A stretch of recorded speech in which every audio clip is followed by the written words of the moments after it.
We're off to Spencer. Yay! In the Granny Mobile. Yay!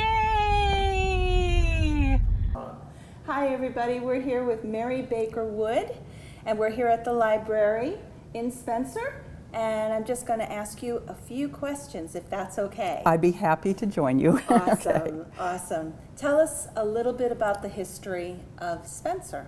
Spencer was incorporated in 1853. It was originally part of the town of Leicester, next door.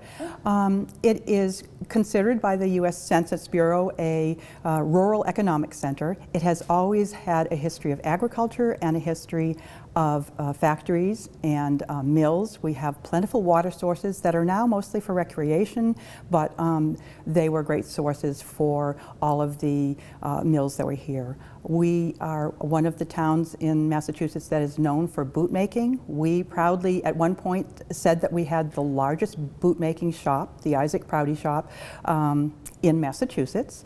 Brockton will wrestle us for that title, but we had it was a huge industry, and all the supporting industries, the box making and the heel making and so on. And so it's been, the town has evolved. Where we, back in the late 40s, had probably 143 dairy farms, we now only have one. And the mills, of course, have all gone. The similar history to many towns in Massachusetts. The mills are gone. The big mill that was in the center of the town was taken down in the 1960s. So now we're trying to figure out a new identity for ourselves. Okay. Mm-hmm. What type of mills were here? It was, we had grist mills, fulling mills, all the kinds of things. A lot of them were on the streams. We have a lot of waterways that were either dammed up purposely or that are natural waterways. So it was the typical kind of small mill businesses that occurred. And then we had the larger boot making factories. We also are known for the wire manufacturing. We actually have a portion of Spencer called Wire Village. My family has come from there. I've done a lot of research into the history. We're working now to preserve part of that as a historic landscape, and we have done a lot of research into those mills. But actually Richard Sugden, who donated the funding for this library, was the owner of the largest wire mill in Spencer. They were the Sugden Mills.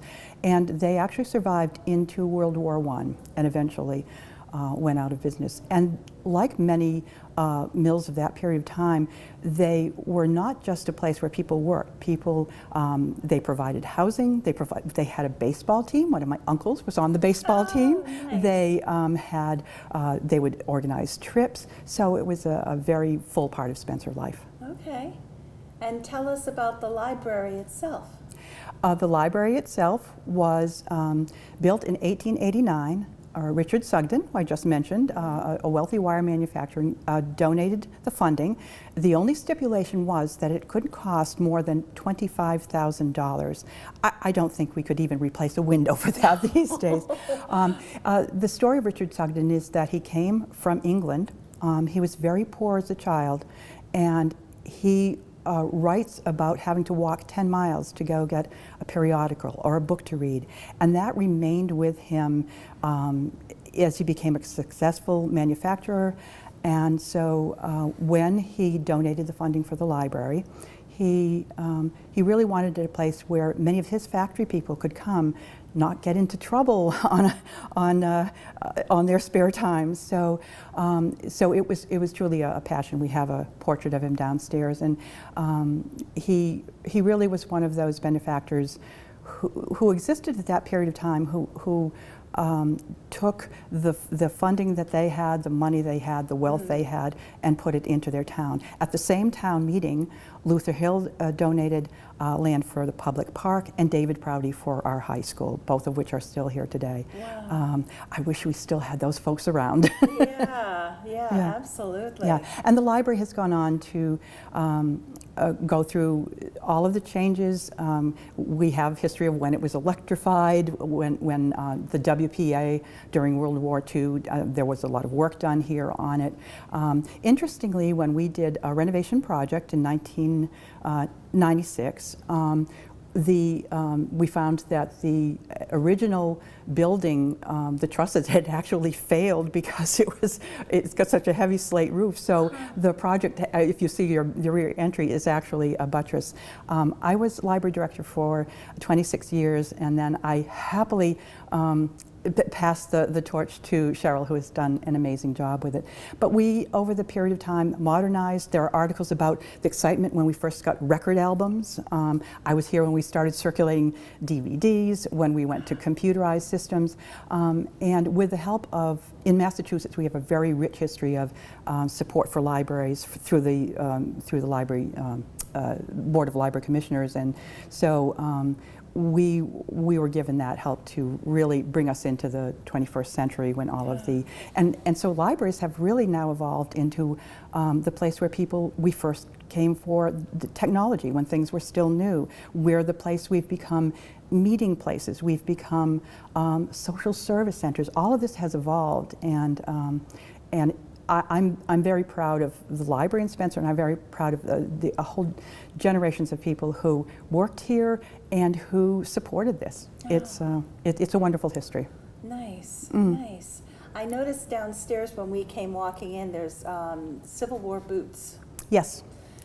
How did those come about to Well, as I mentioned, we are, one of our great businesses was the boot manufacturing business, and the wartime periods were, of course, very good to businesses that were supporting the soldiers, and so one of the products was boots for those were for the Civil War, and they were manufactured in large numbers, and it turned out that when they were taking down the old factory, it's now a shopper's village. It was a huge factory. The pictures of it you can see are, it goes back well into, it takes a whole neighborhood. But when they were taking that down, they went through to try to retrieve things that were there, and someone went in and found these sitting in an attic. The cavalry boots were just there. So we had them cleaned, and they've been put into that case so that people can just get a sense.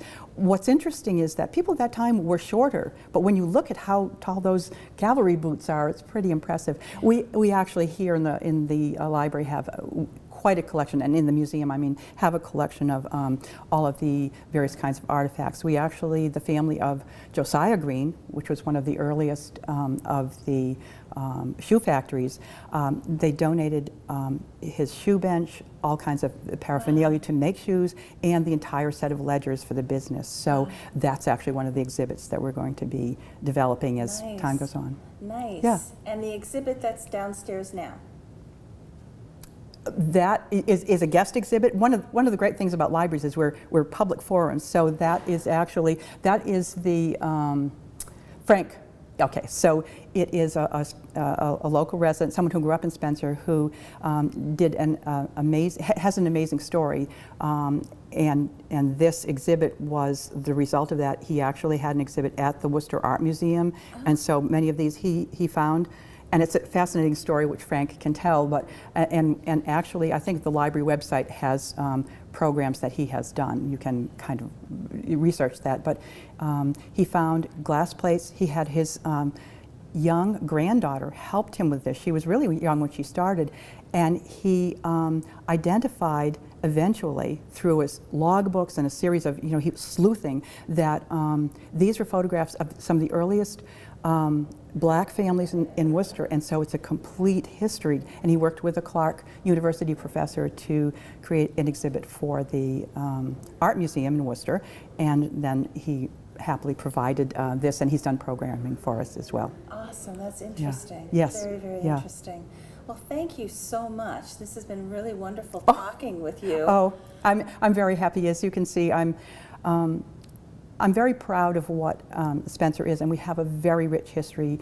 To me, that's the thing that keeps me doing this kind of work, is that I think the next generations need to know, we need to not just preserve the artifacts, we need to tell the stories. Absolutely. And as you can tell, as a librarian and a historian, I'm not afraid of telling stories. So I think that's really important to what we do in the museum and in libraries. Wonderful. All right. Wonderful. Well, thank you very, very Oh, much. you're I welcome. appreciate it. This was fun. Okay. Bye.